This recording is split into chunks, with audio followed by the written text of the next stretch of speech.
Hey YouTube, how you guys doing? This is Sheena Rehema. Oh, I think I've got some hair stuck. Guys, I have not worn this wig in months. I have been just chilling with my natural hair. So forgive me if it's not laid properly. Anyways guys, so this video is going to be about what it's like being a Ugandan living in the UK. So guys, I had to wear my Ugandan shirt, football shirt. It's red, one of my favorite colors, and obviously it's got the flag. And yeah, so what is it like being a Ugandan living in the UK? Well, first of all, I came to the UK when I was I 9 or 10, one of the two, and I was basically starting in year 7. I think within 2 months that I came here, I started year 7. So here's the thing, being a Ugandan in the UK, first of all, people will ask you, where'd you come from? Obviously I'm black, so people are gonna ask, where'd you come from? And that's a normal way when you first meet people here anyway. Like, someone could be from France, someone could be from Germany. It's just normal, like even if you're in the same school or work or whatever it is, it's normal for people. It's like a part of the culture when people ask, where'd you come from? So the first thing people say, where is Uganda? And I'm just like, ugh. Literally 9 out of 10, maybe 8 out of 10 people, especially when I was really young, like teenage years, a lot of my friends and people at school and stuff, they would be like, where's Uganda? I've never heard of that country, where is it? Because they assume Africa is like just one big country. I don't know why they think that. It's actually crazy to me, but yeah, you're gonna get that a lot if you're a Ugandan living in the UK. They're gonna be asking you, where's Uganda? It's so funny because they'll ask you, do you eat jollof? And I'm like, what the hell is jollof? Guys, I did not eat jollof until I was like 20 or something like that, and it was because I went to one of my Nigerian friends' parties, because she used to invite me to quite a lot of weddings, and that was the ever first time I tasted jollof. Did I know how to cook it? No, it was actually one of my friends, one of my old colleagues, who taught me how to cook jollof. Like, she wrote the ingredients down for me and everything. So people will ask you, do you eat gari? They just think we're West African basically. They don't understand that there's different parts of Africa. You have the northern Africa where you have Morocco, Algeria. I've been to Morocco before. There's a lot of like Arabs there, Muslims, Berbers, and it's like quite a mixture. And if you date back to history, you'll understand why. There's places like Egypt where obviously they won't look like us. There's, you know, South Africa, it's all a mixture as well. You find white South Africans and all that stuff. And then Ethiopia, like for me, I'm East African, but we don't look like them. So as I was saying, obviously East Africans, we all look different. Like Somalians don't look like Ugandans, and Kenyans, some of them don't look, you know, like Somalians because of all the traveling and all that stuff. Like, we all look different. Like South Sudanese would not look like Northern Sudanese. Like, we all look different. Like, for some reason with East Africa it's a tough one. And then obviously people will ask me, do you speak Swahili? And it's so funny, a lot of my Kenyan friends, that is the first thing they'll ask me, do I speak Swahili? And I'm just like, no, I don't speak Swahili. I'm from Uganda. Like, in my country we have so many different languages, like so many different languages. It's insane. Like, the language that my dad's side speak is not the same as what my mum's side speaks. And then yeah, like, we all have different cultures, different languages. So that's another question that people always ask you, do you speak Swahili? And they'll start speaking to you Swahili. I've had so many people do that to me, even recently, as much as a few months ago, where someone will be like, I don't even know how to speak Swahili, so I'm literally getting, like, I can understand a few words because some of them do sound like Luganda, but don't speak Swahili to me because I don't understand. Like, I'll just be looking at you like, I don't know what you're saying right now. Another thing, apart from obviously the obvious, will be Ugandans themselves who are back home. They think we're rich. Yeah, like, I remember back in the day, people were calling my dad 6 o'clock in the morning, 7 o'clock to send money. Like, they literally think when you board the plane and you come to the UK, you are rich. They think, you know, money goes with trees or something, because obviously the pound is pretty strong, especially back in the day. Like, when my parents had just come here, the pound was, ooh, strong. Yeah.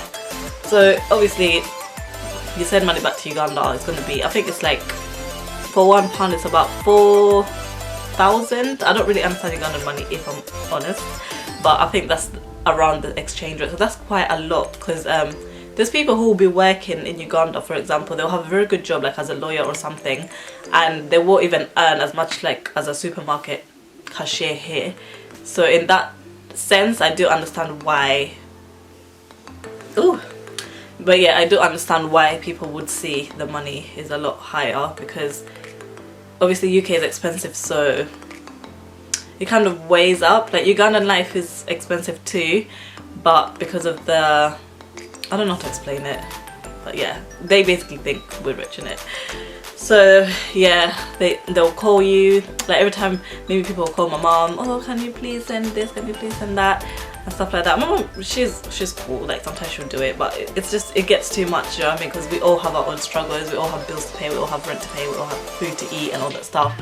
And yeah, so that's one thing that you would definitely have to get used to. I remember when I was actually like 15, never had a job before, and I was getting messages on Facebook, oh please send me this, like from cousins and like aunties, please send me a laptop. And I'm like, when did I start working? Like I'm in school, I'm 15 years old, like I'm like 14, 15, and you're asking me for a laptop. And I'll never forget, I think it was my birthday, instead of that person saying happy birthday Sheena, she was like, can you please send me a laptop? And I was like, do you know how much a laptop is? They're like £500, do you know what I mean? If you want like a really good one, it's like £450, and there's like little cheap ones which are like under £200, but I'm not gonna really do much with that. So I thought that kind of caught me off guard, because I was thinking, where am I supposed to get this money from? I don't work, like I'm like 15 years old, I'm in school, I'm a kid, and you want a laptop, where am I supposed to get it? I don't even have a laptop myself. Do you know what I mean? We used to use our dad's laptop, so he had put, because we had a computer for like schoolwork, and then we had my dad's laptop too, so he had like given all of us our own username to like just play around on the computer, because on the laptop, because we used to use the computer more for school and stuff, and like bite size and all that stuff.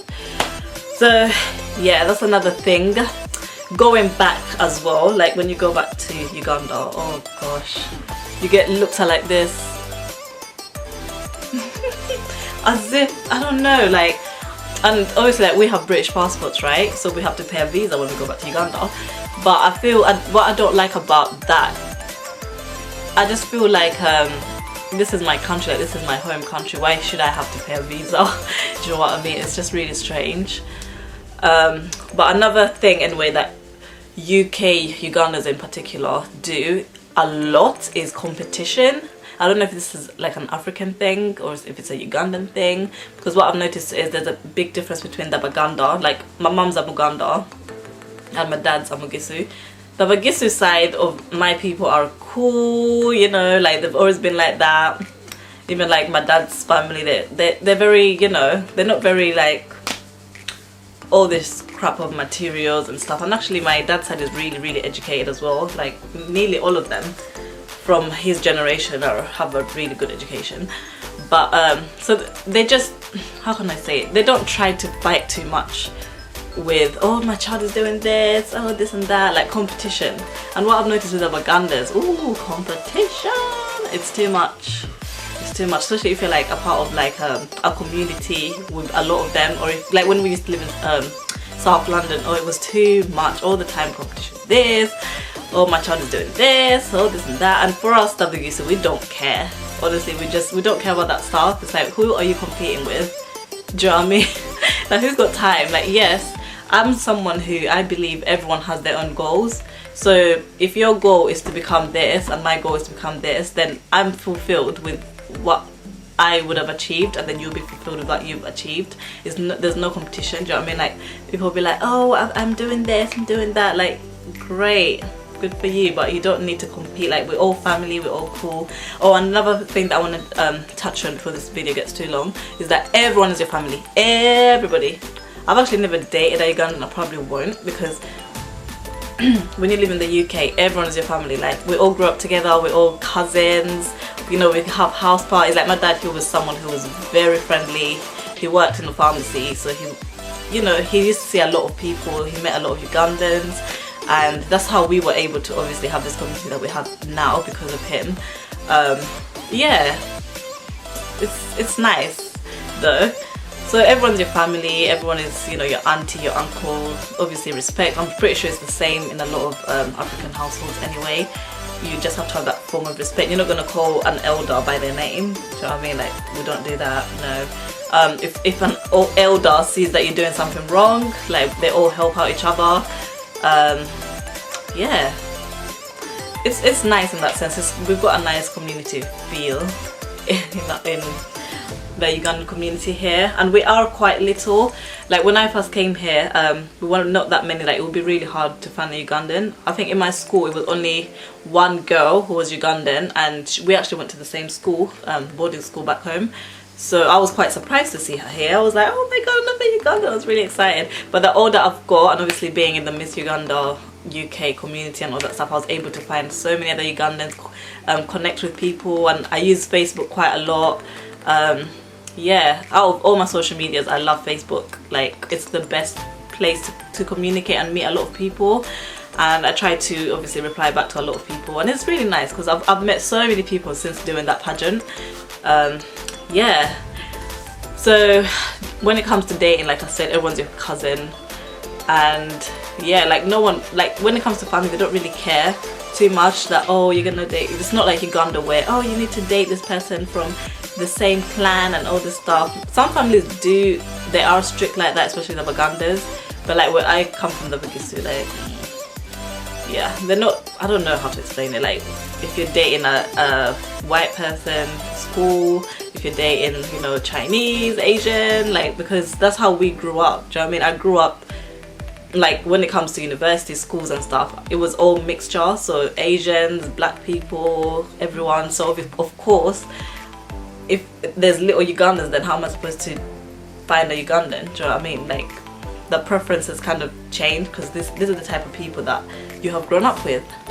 So yeah, I think that's one of the main ones. Like everyone is related in a way, and also another thing, you actually find real blood. Like for me, I didn't even know this, but there's quite a lot of people that we are actually blood related to. Like I always thought that, oh, they were just my dad's friends or people my dad used to, you know, distribute medicine to or whatever it is, and then I actually find out that, oh, we are actually related. Like I found out one of the ladies was his stepmom's sister, and I didn't even know that. And then I found out that one of my cousins and my aunties, like my dad was their cousin and stuff like that. So we have some sort of blood relation, which is really nice because it gives you that comfort, because obviously you're not going to be going home all the time. So it's nice to just know that, yeah, I've got people who care about me, who are Ugandan too. You can speak the same language, you can eat the same food and all that stuff. Oh, I forgot to mention this actually, when it comes to food.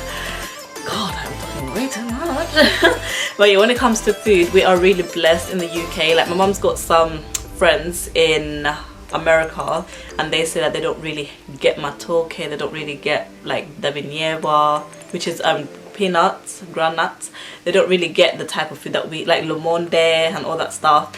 But us, we are really blessed. We've got so many shops, Ugandan shops, Salabed. We have, like, you know, you're able to send stuff. Like back in the day, my dad would send cars back home through Salabed. He'll send clothes, like, to family members. He'll send so many stuff. Like, you're able to send a lot of things there. But you know, America is quite far away anyway. But yeah, like even Sweden, I think they don't get matoke and stuff there. I'm not sure if they do. You know, like different other European countries. But UK is good. But I think they're a bit tougher now, because I remember there's a time when we tried to bring food back and they took it back. I think we tried to bring matoke and they took it. So you have to be quite smart with it. But at least we are able to just go into a shop and buy what we want, because now we can get everything. Like my mom can find fene, which we didn't even know was in the UK, which is jackfruit, and you can find peanuts, you can find is it magi or magi, everything literally that you want, you can find it in Ugandan shop. It will be a bit pricey, but it's worth it. You can find your porridge, double seda. Like when I was breastfeeding, my mom got me with double seda. She didn't have to go all the way to Uganda and all that stuff, like, you know, insenene, chapati. You can even make chapati in your house. So much food in the UK when it comes to Ugandan food. And there's Ugandan restaurants. Like I live in London, and I was gonna say where I live, but yeah, I live in London, and there's a restaurant not too far from me that is a Ugandan restaurant. I'm yet to go, but yeah, I heard the food's really good. So anyways, I'm gonna end this video here. I hope you guys like my shirt. It says Uganda. My mom got me this from Uganda last year and I love it, and I cannot wait to rock it this summer. So yeah, thank you for watching. This is Sheena Rehema. If you are a Ugandan, let me know your experiences of being a Ugandan in the UK. How do other people treat you, and how do your fellow Ugandans treat you? And yeah, let's all just stay connected and share each other's culture and all that stuff. We can all learn from each other. For me, I had the blessing. Obviously, I was born in Uganda. I went to school in Uganda, so I can speak Luganda very well. You know, my mum taught us Luganda, obviously. Yeah, I have that comfort that I know my culture, and yeah, anything that I need to know, I just ask my mum, or Google is your best friend too. The only thing that I did not get to learn was how to write Luganda.